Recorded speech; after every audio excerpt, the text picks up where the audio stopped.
Hi guys and welcome to Crazy Burger. So in this video I'm going to be looking at the 6 cartridge announcements that Blaze have just dropped in their Showcase Show Volume 1. I'm not going to be playing any of the games as yet, I will cover that in future videos, but what I'm going to be looking at is just the first look at the 6 cartridge announcements and the new VS that's been revealed. Let's get started.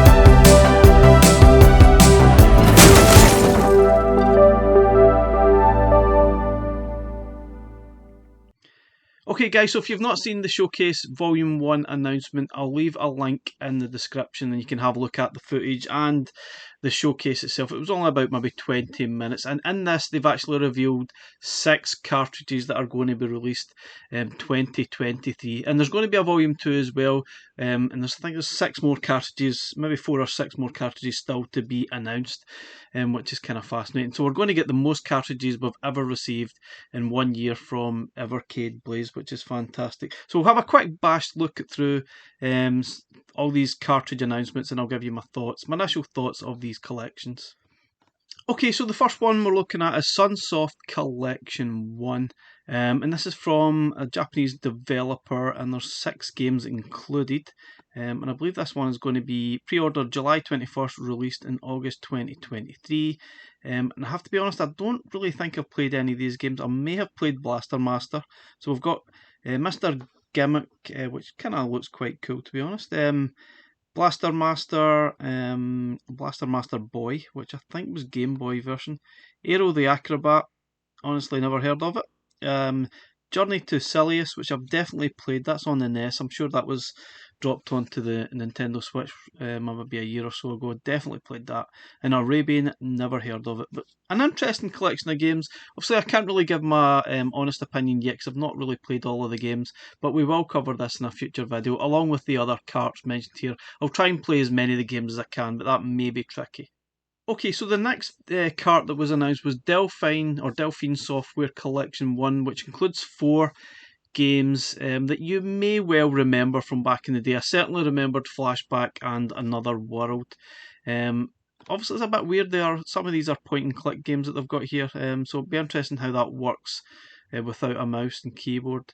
But that's quite cool that we're getting Flashback and Another World. These games are obviously sell for quite a lot on maybe your Switch store or Xbox or something. And this will probably release at the same time as the Sunsoft Collection in August. So that'll be pre-order in July, I think that is.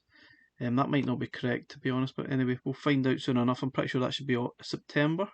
So we've got Another World, which I'm very aware of. It is very hard right enough. It's quite tricky to play through. I'm sure most people have probably played that maybe. Flashback definitely had that. Now something that's quite notable here is the fact that it's not the Amiga version of Flashback that we're getting, it's the console version, which is going to be the Mega Drive version, which I definitely played back in the day. I remember buying the physical version of this on Mega Drive, and it was really, really good, an absolutely great game. You can obviously remember it stuck out because of the sort of FMV sort of speak in between some of the levels. It was really quite cool. Very good game. Very atmospheric. Future Wars looks kind of like a point and click style game. I definitely haven't played that one. Obviously this is Amiga as well. And Operation Stealth, which is also Amiga. Now I might be wrong here. I'm sure that game had a bit of speech and something in it. I vaguely recall some speech being in that game for some reason. Anyway, that's the Amiga Delphine Software Collection. There is only 4 games, but they're 4 really good games, so it's probably really good value even though it's only 4 games. So this obviously sells for $17.99 or $19.99. Okay, the third collection, which is one of the ones that was kind of leaked on the Finnish website a few days before the announcement, so we already knew this was coming, and this is the Sydney Hunter Collection, and there's 4 games included.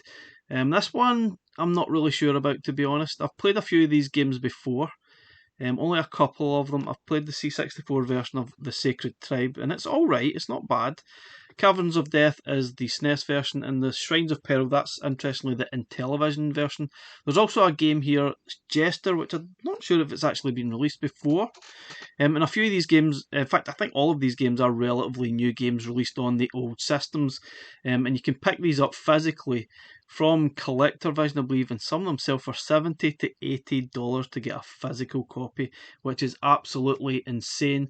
Not sure you would want to pay that for these style of games, but there's obviously a few hours worth of gameplay in all of these games, so that's kind of interesting. Not sure it provides the greatest value if you look at it like that, but if you're going to buy these physically on the actual systems they're meant to be on, it would cost you an absolute fortune. Okay, the other one that was leaked was Pico Interactive Arcade 1. Now this one might be the most interesting of the lot, to be honest, of these four carts initially, because I've definitely never really played these games in depth. I've heard of three of the games. Obviously these are games that Pico have picked up. I think it was from Unico. There might be a couple other publishers in there as well. There's 9 games. There's Dragon Master and Master's Fury, which are kind of a one-on-one beat-em-ups, I believe. And I played all these games recently, just as obviously we got a leak. I tried them all out, and actually they are a lot of fun to play. I actually quite enjoyed them. I'd never played a lot of them, and it was quite interesting. So on the face value, you think, never heard of them, but that doesn't mean they're not good. There's some really interesting games in this collection. I'll be looking forward to playing through these in a video upcoming very, very soon. So we've got Fancy World Earth of Crisis. It's kind of like a bit like Tumble Pop, sort of a style game, or Snow Brothers. That's the kind of vibe you get off that. That's really all it is. You basically have to clear the enemies that are on the screen. Legend of Silk Road. It's kind of like a scrolling beat 'em up kind of thing with really quite cool, fancy graphics. So that's quite interesting. Burglar X. That one is really weird, but it's actually good fun to play. And there's the weirdest thing is you need to resort to farting to stop the police guys or enemies from catching you, which is really, really weird. And happy to say we've got another tennis game, and this one's probably going to be the best one on Evercade. It's much more playable than any of the other games that we've got that are tennis related. Magic Purple is a bit more like the Snow Brothers game. You really just need to clear the enemies that are on the screen kind of thing and move on. And that's quite cool. Nice graphics on it. Steel Force, happy to say I did play this one really recently, and it's very much like an Alien Breed style game, but obviously slightly more arcadey action in it. And it's actually quite good. I quite enjoyed that one. It's total mayhem as you're playing through it. It's quite good. And the last one, Diver Boy, which sounds a bit weird, and it's actually good fun. I actually enjoyed playing that one. Basically, you need to dive down, collect the different things on the screen, and make your way through the levels. This one's really interesting. One that's I'm pretty sure most people have never played. So an interesting collection. I think it would be wise to not underrate this collection. I think this one could be pretty popular. Some nice curiosities in there that should be pretty popular, I think. Okay, so also announced in the video was the Evercade VS Atomic Edition, which is a new version of the VS that we probably don't need, but it is quite cool. There's no doubt about it, it is quite cool. And it comes complete with 2 cartridges. So this is the other 2 carts that were announced. We've got 2 carts. Unfortunately, they've obviously been split into 2, but we've got Duke Nukem Time to Kill, Duke Nukem Land of the Babes, and Duke Nukem Advance. So there's some, I think they might be PlayStation versions, and obviously Game Boy Advance version. I'd need to check that out, I'm not entirely sure. But the second cart is a remastered versions of Duke Nukem 1 and 2 and Duke Nukem 3D, which is quite cool. It'll be really nice to get all these games onto Evercade. I think this is probably the biggest draw that will come from this initial showcase volume 1. That was certainly interesting. I think that'll bring a lot more people on board, especially maybe buying this new Evercade VS Atomic Edition. Now this is strictly limited to 2,000 units, so if you want to get this version of the VS, you're going to have to be quick because it's going to sell out really quickly, I think. And once it's gone, I'm pretty sure that'll be it. And it's going to ship in November 2023. It does look really nice, to be honest. It's certainly quite cute. It looks fantastic. But do I really need another one? I don't know. Probably. Oh, it does look good. Oh, help. Okay guys, so that's our look at the 6 cart announcements and the Evercade VS Atomic Edition. Hope you enjoyed the video. I will cover these games, I'll try to cover these games in the upcoming days, and I'll give you my thoughts on what they're really like. So that's really interesting. Not really sure what you thought of the showcase today. It was okay, nothing massive. I don't think there wasn't like announcements from like Sega or Taito or Konami. I'm not really sure if we'll ever see them on Evercade. We might not.